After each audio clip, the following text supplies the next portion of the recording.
ኢምፕረስ ከሚያደርጉኝ ከጸሎት መልሶች መካከል ነው። ይሄም በጣም ኢምፕረስ ከሚያደርጉ ጳውሎስ ስለ ህመሙ ይናገራል።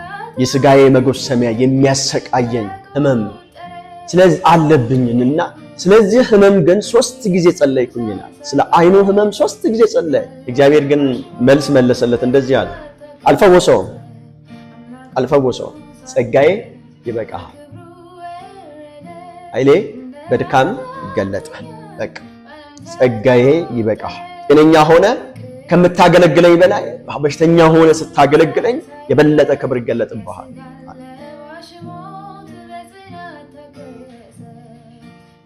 እግዚአብሔር የጸሎታችንን መልስ ለመመለስ ይዘገያል ወይ የሚል ጥያቄ ነበረ ተጠየቅኩትና እውነት ነው። እግዚአብሔር ጥያቄን ለመመለስ አይዘገይም። ይዘገያል ብለን የምንጠብቅበትም አግባብ የለም። ጸሎትን ስናስብ ወይም ደግሞ ከእግዚአብሔር ጋር የሚኖረንን ከጸሎት ጋር ወደ እግዚአብሔር የምናቀርበውን ጥያቄን በሚመለከት እግዚአብሔርን መጠየቅና መልስ መቀበልን ስናስብ እግዚአብሔር በ3 መንገዶች እንደሚመልስ ብዙ ጊዜ በተለምዶም ኮመንሊ የሚታወቁ 3 መንገዶች አሉ። እግዚአብሔር ወዲያው ሲመልስልን፣ እንኩ ስለን፣ ከዛ ደግሞ ጠብቁ ስለን፣ ከዛ ደግሞ አልሰጥም ብሎ ሲከለክለን ማለት ነው። በእነዚህ 3 መንገዶች ብዙ የተለመዱ አካሄዶች አሉ። እኔ ግን ዛሬ እነኝን 3 መንገዶች ግን በ6 መንገድ አብራርተን እንድንመለከታቸው ፈልጋለሁ። ጸሎት ጥያቄዎቻችን መመለስ አለመመለሳቸውን ስናስብ ሁሉ ጊዜ ከጸሎት ጋር በተገናኘ ወደ አይምሮአችን ሊመጣ ይገባል ብዬ የማስበው የመጽሐፍ ቅዱስ ፕሪንሲፕል አለ። ጸሎትን ስናስብ ከእግዚአብሔር ጋር ጥያቄን ስናስብ ጸሎት በእርግጥ ከእግዚአብሔር ጋር ንግግር ነው። ከጸሎት አንደኛው አካሉ ወይም ደግሞ ጸሎት አንደኛው አካሉ ልመና ጥያቄ ነው። እግዚአብሔርን መጠየቅ፣ የምንፈልገውን ነገር መጠየቅ፣ ምልጃም ይኖራል። ስለሌሎች ሰዎች መቃተት ሊሆን ይችላል። ስለ ራሳችንም የምንጠይቃቸው ጥያቄዎች አሉ። ስለዚህ ከጸሎት አካል አንደኛው ጥያቄ ነው። ስለ ጥያቄ ግን ስናስብ ወደ እኔና ወደ ሰዎች አይምሮ ወይም ደግሞ ወደ ክርስቲያኖች ወደ አማኞች አይምሮ ሊመጣ የሚገባ የመጽሐፍ ቅዱስ ፕሪንሲፕል አለ። ኢሳይያስ ምዕራፍ 55 ቁጥር 8 ላይ የእግዚአብሔር ቃል ሲናገር እንደዚህ ነው የሚለው፣ ሐሳቤ እንደ ሐሳባችሁ መንገዴም እንደ መንገዳችሁ አይደለምና ይላል። ስለዚህ ምን ማለት ነው? ይሄ የሰዎች ሐሳብ፣ የአማኞች ሐሳብ፣ ኢንጀነራል የፍጥረት ሐሳብ እንደ እግዚአብሔር ሐሳብ አይደለም፣ መንገዱም እንደ መንገዱ አይደለም። which is ምን ማለት ነው? ይሄ እግዚአብሔር የራሱ መንገድ አለው ማለት ነው። የእግዚአብሔር ሐሳብ ቢገር ፕላን ነው፣ ትልቁ ፕላን ነው ማለት ነው። የእግዚአብሔር ሐሳብ የእግዚአብሔር አጀንዳ የበለጠ ነገር ሊሆን ይችላል። ስለዚህ ሁሉ ጊዜ ከኔና ከሰዎች ከራሳቸው አንፃር አይደለም ጥያቄያቸውን ልመናቸውን ወደ እግዚአብሔር ፊት ማቅረብ ያለባቸው፣ ከእግዚአብሔር ፕላን አንፃር፣ ከእግዚአብሔር ሐሳብ አንፃር፣ ከእግዚአብሔር ጋር ከመስማማት አንፃር። ከዚህ የተነሳ ነው እግዚአብሔር ምንድነው የሚለው? መንገዴም እንደ መንገዳችሁ አይደለም፣ ሐሳቤም እንደ ሐሳባችሁ አይደለም። ስለዚህ ሰማይ ከምድር የሚርቅን ያክል ሐሳቤም ከሐሳባችሁ መንገዴም ከመንገዳችሁ ይርቃል እያለ የእግዚአብሔር ቃል ይናገራል። ይሄ ፕሪንሲፕል ሊገባን ይገባል ማለት ስንጸልይ ሳለ ስንጠይቅ ሳለ እግዚአብሔርን በምንጠይቅባቸው ነገሮች ላይ ሁሉ ይሄ ፕሪንሲፕል ወደ አይምሮአችን ሊገባ ይገባል። መክብብ ምዕራፍ 3 ቁጥር 11 ላይ እንደሚናገረው ደግሞ የእግዚአብሔር ጊዜ አለ። እግዚአብሔር ነገርን ሁሉ በጊዜው ውብ አድርጎ ሰራው የሚለው ቃል። ስለዚህ እግዚአብሔር የራሱ ጊዜ አለው ማለት ነው። የጊዜ ሰሌዳ አለው። ሰማይ ያስቀመጠው ጊዜ አለ። እግዚአብሔር በእኔ ህይወት ማድረግ የሚፈልገው ነገር አለ። በአንተ ህይወት ማድረግ የሚፈልገው ነው። በሌሎቹም ህይወት ላይ ደግሞ ማድረግ የሚፈልገው ነገር አለ። አሁን አንተ እንደጠየቀኝ ለእግዚአብሔር ይዘገያል ወይ? አይዘገይም። የእግዚአብሔር ጊዜ አለ። ስለዚህ የእግዚአብሔር ጊዜ ያንተ ጊዜ ካልሆነ እግዚአብሔር እንደሚዘገይ ሊሰማ ይችላል ማለት ነው። ይዝናት ግን እግዚአብሔር ዘግይቷል ማለት ግን አይደለም። እግዚአብሔር የራሱ ጊዜ ስላለው የጊዜ ሰሌዳ ስላለው በዛ ጊዜ እግዚአብሔር ነገሮችን ያከናውናል። እነኚህ ፕሪንሲፕል ናቸው ማለት ከእግዚአብሔር ጋር በመናደርገው በጸሎት ህብረት እግዚአብሔርን በመንጠይቀው ነገር በእግዚአብሔር ፊት በመንቀርብባቸው ጥያቄዎች ላይ እነኚህ ፕሪንሲፕሎች ካልገቡን ምናልባትም ወደ መሳት እንሄዳለን። ምናልባት እግዚአብሔር ዘግይቶብናል በህይወታችን ልንል እንችላለን። ምናልባት ደግሞ በቃ እግዚአብሔር ለምን አልሰማኝም፣ ለምንድነው ወደኔ ዘንበል የማይለው የሚል ተስፋ የሚያስቆርጡ ነገሮች ወደ ህይወታችን ሊመጡ ይችላሉ። ኢሳይያስ ምዕራፍ 60 ቁጥር 22 ላይ ሲናገር ጊዜው ሲደርስ ይህንን በፍጥነት አደርጋለሁ። መቼ? ጊዜው ሲደርስ። which is የማኑ ጊዜ? የእግዚአብሔር ጊዜ። የእግዚአብሔር ጊዜ ካልደረሰ እኛ ዝም ብለን እንደምንደክመው መጠየቅ መብታችን ነው፣ እንጠይቃለን። ሳታቋርጡ ጠይቁ ስለሚል፣ ሳታቋርጡ ጸልዩ ስለሚል፣ አንዳንድ ነገሮች ደግሞ ከመጠየቃችን ብዛት የሚደረጉልን ነገሮች ስላሉ፣ ከመለመናችን ብዛት፣ ወደ እግዚአብሔር ፊት ከመቅረባችን ብዛት፣ እግዚአብሔርን ደጋግመን ደጁን ከማንኳኳታችን ብዛት የተነሳ የሚከናወን ነገር ስላለ በእነኚህ ነገሮች ውስጥ መገደብ የለብንም ማለት። ስለዚህ ምንድነው ለመናችን በዛ ብዙ ጊዜ ለምነናል፣ ብዙ ጊዜ ጠይቀናል፣ እግዚአብሔር ግን አላደረገልንም ብለን ተስፋ ልንቆርጥ አይገባም ማለት ነው። ለምንድነው ተስፋ መቁረጥ የሌለብን? እግዚአብሔር ጊዜ ስላለ። እግዚአብሔር ጊዜ ሲደርስ ግን ምን ያደርጋል? እግዚአብሔር በፍጥነት ያከናውነዋል። በፍጥነት ጥያቄያችንን ይመልስልናል። እግዚአብሔር አይዘገይም። እኛ እንጠይቃለን፣ እርሱ ይመልሳል፣ አይዘገይም። የእግዚአብሔር ግን ጊዜ አለ። ማንኛውም አማኝ፣ ማንኛውም ክርስቲያን የእግዚአብሔር ጊዜ እንዳለ እርግጠኛ መሆን አለበት ማለት ነው። ከዚህ ጋር በተገናኘ ሐዋርያው ጴጥሮስ ሁለተኛ ጴጥሮስ ምዕራፍ 3 ቁጥር 8 ላይ ሲናገር በጌታ ዘንድ አንድ ቀን እንደ 1000 ዓመት፣ 1000 ዓመትም እንደ አንድ ቀን መሆኑን እንድትረሱ አልፈልግም ይላል። በጌታ ፊት አንድ ቀን እንደ 1000 ዓመት፣ 1000 ዓመትም ደግሞ እንደ አንድ ቀን። ምን ማለት ነው ይሄ?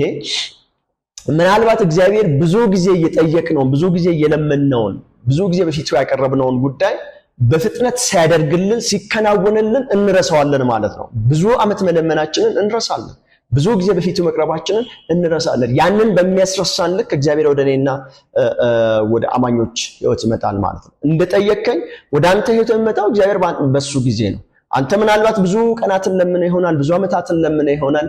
ልክ አንተ በጠየቀን ጥያቄ መሰረት እግዚአብሔር ወደ አንተ ህይወት ሲመጣና ነገሮችን ሲያከናውንልህ ምን ትላለህ? በጣም ግሩም ነው ለካ፣ በጣም ድንቅ ነው ለካ፣ እንደዚህ ነው። ብዙ ቀን መለመንህን እስክትረሳ ድረስ እግዚአብሔር ነገሮችን ያደርጋል ማለት ነው። እግዚአብሔር በራሱ ጊዜ፣ በራሱ ጊዜ ሰሌዳ ነገሮችን ያከናውናል።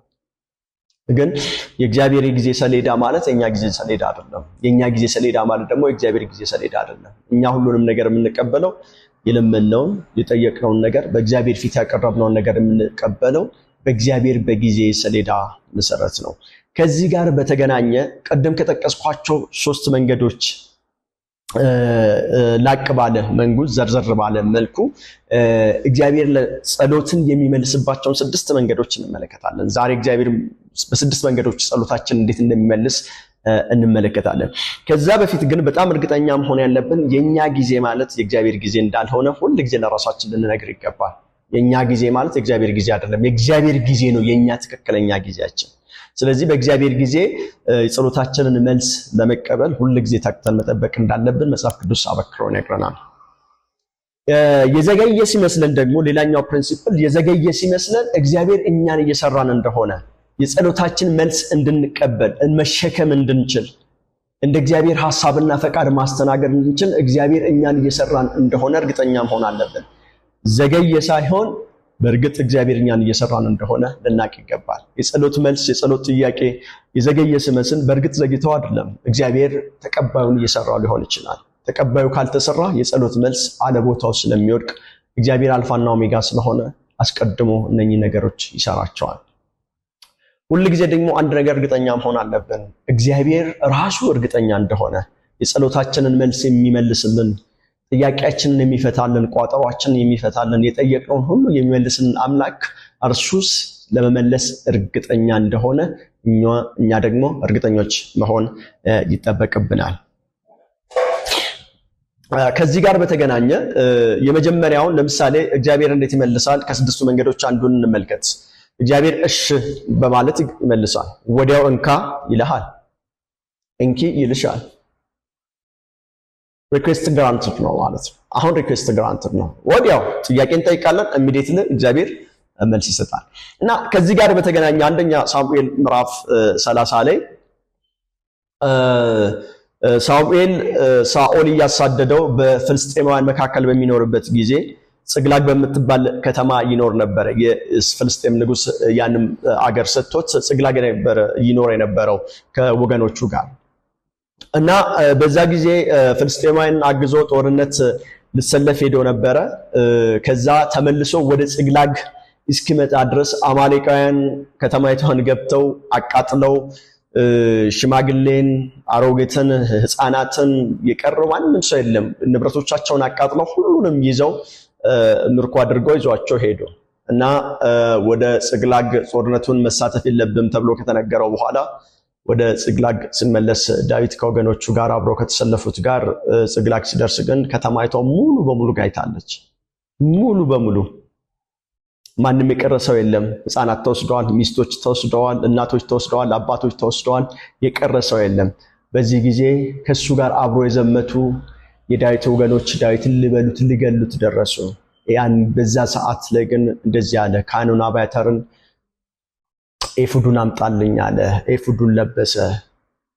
ዳዊት ወደ እግዚአብሔር ፊት ቀርቦ ግን አንድ ነገር ጠየቀ። ጌታ ሆይ ልውጣ፣ ምርኮን ትመልስልኛለህ ወይ ብሎ ጠየቀው። እግዚአብሔርም እንደዚህ አለ፣ ውጣ፣ ምርኮን እመልስልሃለሁ አለ። ሪኩዌስት ግራንትድ ማለት ነው። ወዲያው ጠየቀ፣ ወዲያው እግዚአብሔር አከናወነለት። እሺ አለ። መቼ ነው ይሄ ነገር እንዴት ነው የሚሆነው? የእግዚአብሔር ሐሳብ እና የእግዚአብሔር ጊዜ ከኔና ከናንተ ጥያቄ ጋር አላይንስ አድርግ አንድ ላይ ሲመጣ የእግዚአብሔር ጊዜ ትክክለኛ የእግዚአብሔር ጊዜ ሲሆን የኛ ሞቲቭ ደግሞ ትክክል ሲሆን እግዚአብሔር በጥያቄያችን ሲደሰት ኢሚዲየትሊ ይመልስልናል ማለት ነው። ይሄ አንደኛው መንገድ ነው፣ በእሽታ ከሚመለሰው አንደኛው መንገድ። ሁለተኛው እሺ ግን ጠብቃለሁ። እሺ መልስልሃለሁ ግን ጠብቅ። ለምንድን ነው እግዚአብሔር የሚያስጠብቀን?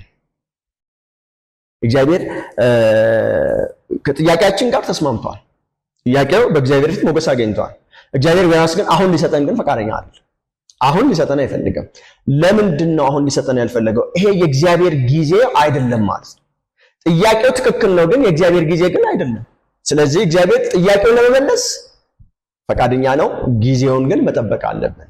ይህንን በአብርሃምና በሳራ ሕይወት ውስጥ እንመለከታለን። አብርሃም ፕሮሚስ ከተደረገለት በኋላ እግዚአብሔር ወንድ ልጅን ሊሰጠው ዘር ሊተካለት እና ደግሞ ዘሩ እንደ ምድር አሸዋ ሊያበዛለት ኪዳን ከገባለት በኋላ ለ25 ዓመታት ያክል ይስሐቅ ሳይወለድ ቆይቷል። ከ25 ዓመት በኋላ ይስሐቅ ተወልዷል እና ያ የእግዚአብሔር ጊዜ ነበር። አብርሃምና ሳራ የተገባላቸውን ኪዳን ለመውሰድ ወይም ደግሞ የጠየቁትን ነገር በአካል ለመቀበል የጠየቁት የጸሎት ጥያቄያቸው አካል እስክለብስላቸው 25 ዓመታትን በትዕግስት መጠበቅ ነበረባቸው። 25 ዓመት ሲሞላ ግን አብርሃምና ሳራ ልጅ ለማቀፍ ችለዋል። እግዚአብሔር በዚህ መልክ ደግሞ ጸሎትን ይመልሳል ማለት ነው። በሶስተኛ ደረጃ ደግሞ እሺ ይልና እግዚአብሔር ግን እሺ ይልና የሚመልስልን ከጠየቅነው በላይ ጥያቄውን ይመልስልናል፣ ያልጠየቅነውንም ደግሞ ይሰጠናል። ይሄ ማለት ኤክስፔክቴሽን ኤክሲድ ሲያደርግ ማለት ነው። ወይም ደግሞ እግዚአብሔር በቃ እንደ ልጅ ይመለከተናል፣ እንደ ሕፃን ይመለከተናል። እንደ ሕፃን ተመልክቶን ግን የጠየቅነው ጥያቄ ብስለት ያለበት ሲሆን የጥያቄው ብስለት የጥያቄው ልዕልና የእግዚአብሔርን ልብ ክፍት ሲያደርግ ማለት ነው። የጠየቅነውንም ያልጠየቅነውንም ይሰጠናል። እና ከዚህ ጋር በተገናኘ አንደኛ ነገሥት ምዕራፍ 3 ላይ አንድ የሰለሞንን ታሪክ እንመለከታለን። ሰለሞን ወደ ንግስና ሲመጣ ሕፃን ነበረ፣ ልጅ ነበር በጣም። ስለዚህ ወደ ንግስና መጣና አንድ ቀን ገባዖን በሚባል ቦታ ላይ እግዚአብሔር አምላክ በሕልም ተገለጠለት። ከተገለጠለት በኋላ እንደዚህ ይለዋል። በጣም የሚያስደንቀኝ ነገር ነው። ምን እንዳደርግልህ ትፈልጋለህ? የምትፈልገውን ሁሉ ጠይቀኛል። ሰለሞንም እንደዚህ አለው፣ እግዚአብሔር አባቴና አምላኬ ሆይ አንተ ባከበርከው ባንተ ሕዝብ ላይ ሾመኸኝ፣ እኔ ደግሞ ብላቴና ሆኜ በዚህ በከበረው ሕዝብ ላይ ከሾምከኝ ማስተዋልና ጥበብን ካልሰጠኸኝ የከበረውን ያንተን ሕዝብ እንዴት አድርጌ ልመራ እችላለሁ አለ። ስለዚህ ካንተ የምፈልገው አንተ ባንተ ሕዝብ ላይ ሾመኸኛልና ያንተን ሕዝብ እንድመራ ጥበብና ማስተዋል ስጠኛል። እና እግዚአብሔርን ይሄ ጥያቄ እጅግ አድርጎ አስገረመው። እግዚአብሔር ተገረመ፣ በጣም ተደነቀበት። ዋው አለ። እኔ አንተ ትጠይቃለህ ብዬ የምጠብቀው ለራስህ ረዥም የስልጣን ዘመን፣ ለራስህ ብልጽግና፣ የተለያዩ ነገሮችን ትጠይቃለህ ብዬ ነበረ። አንተ ግን የሚደንቅ ነገር ጠየቅ፣ ጥበብንና ማስተዋልን ጠየቅ። የጠየቅከውን እንካ ሰጥቻለሁ። ያልጠየቅከውንም ደግሞ ረጅም የስልጣን እድሜንም ብልጽግናውንም የሚያስፈልግህን ነገር ሁሉ ጨምርልሃለሁ አለው። በምድር ላይ ከዚህ በፊትም አንተን የሚያክል ንጉስ አይኖርም፣ ከዚህ በኋላም አንተን የሚያክል ንጉስ አይኖርም፣ ከነገስታት ሁሉ በላይ ከፍ አድርጌሃለሁ አለው። ይሄ ማለት በቃ ኤክሲድ ያደረገ የጸሎት መልስ፣ የጥያቄያችን ልዕልና እግዚአብሔር የጠየቅነውን ብቻ ሳይሆን ያልጠየቅነውን ሁሉ የሚያሰጥበት መንገድ አለ። በዚህ መንገድም እግዚአብሔር ይመልሳል። ከዚህ በኋላ የማነሳቸው ሶስቱ ደግሞ ኖ የሚላቸው እግዚአብሔር ደግሞ አልሰጥም ምንባቸው ሞመንቶች ናቸው። አልሰጥም። አራተኛው አልሰጥም ስል ምን እያለ ነው? አልሰጥም ስል በአልሰጥም ውስጥ እሰጥሃለሁ አለው፣ ግን እደግ እያለ ነው። አልሰጥም እደግ። የጸሎት መልስን ልትሸከመው አትችልም፣ ካላደግክ በስተቀር አትችልም። አልሰጥህም እደግ፣ ካደግክ በኋላ እሰጥሃለሁ።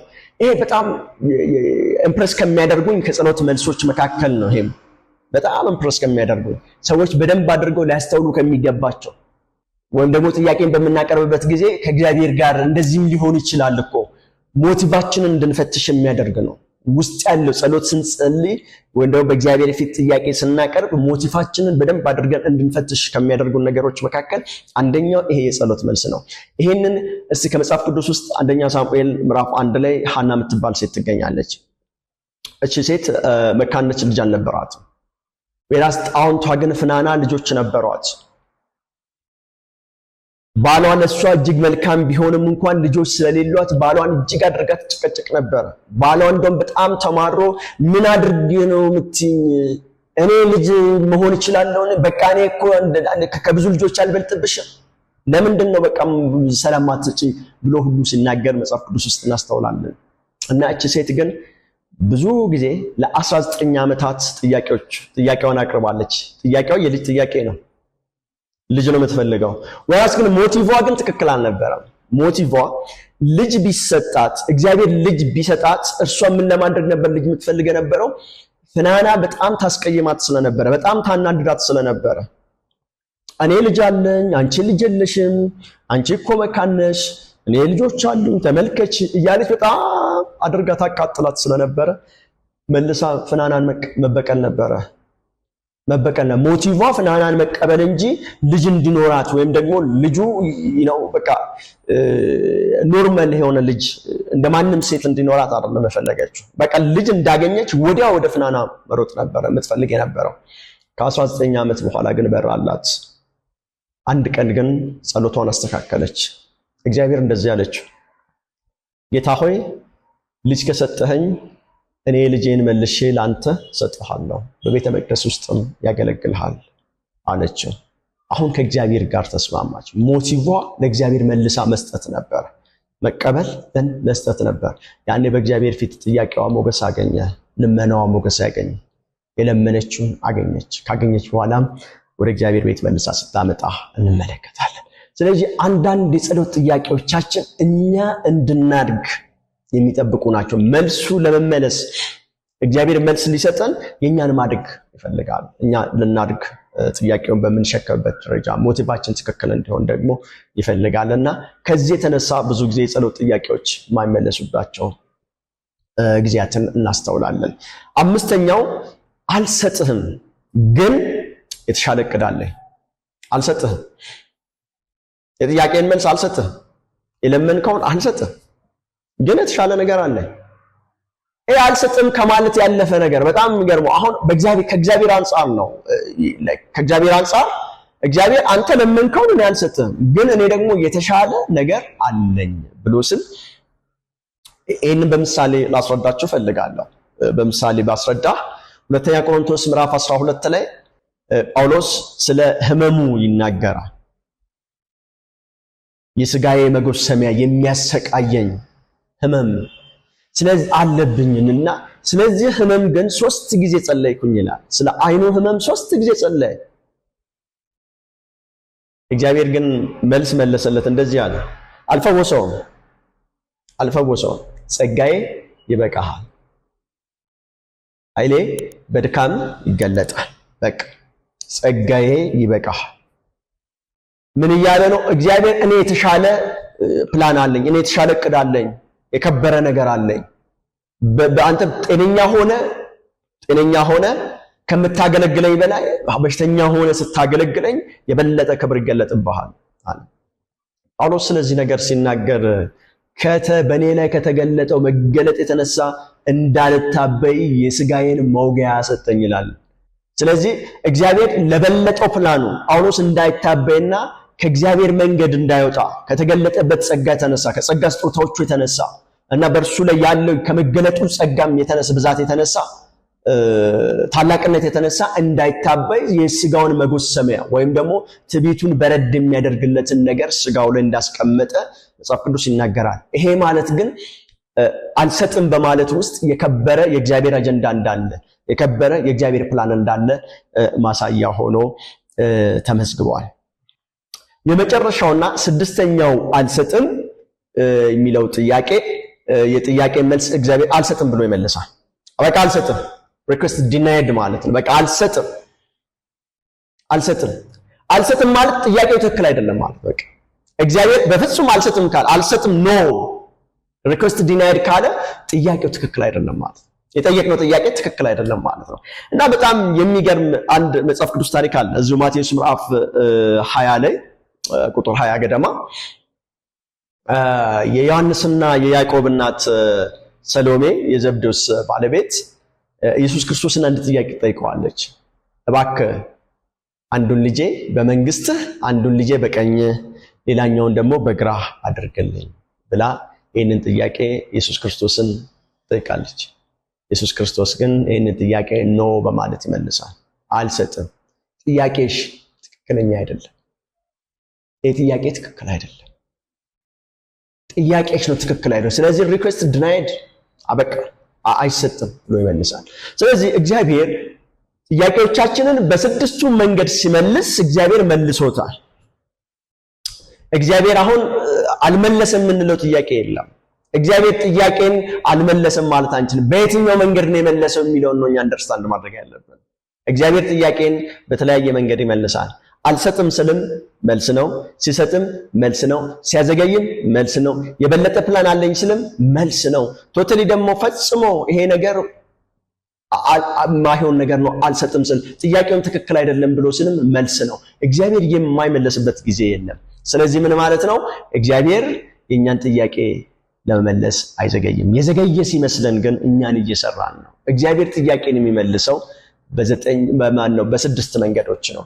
እግዚአብሔር የኛን ጥያቄ በስድስት መንገዶች ይመልሳቸዋል። ስድስቱም ታዲያ መልስ ናቸው። ስድስቱም ለኛ አጥጋቢ ናቸው። ስድስቱም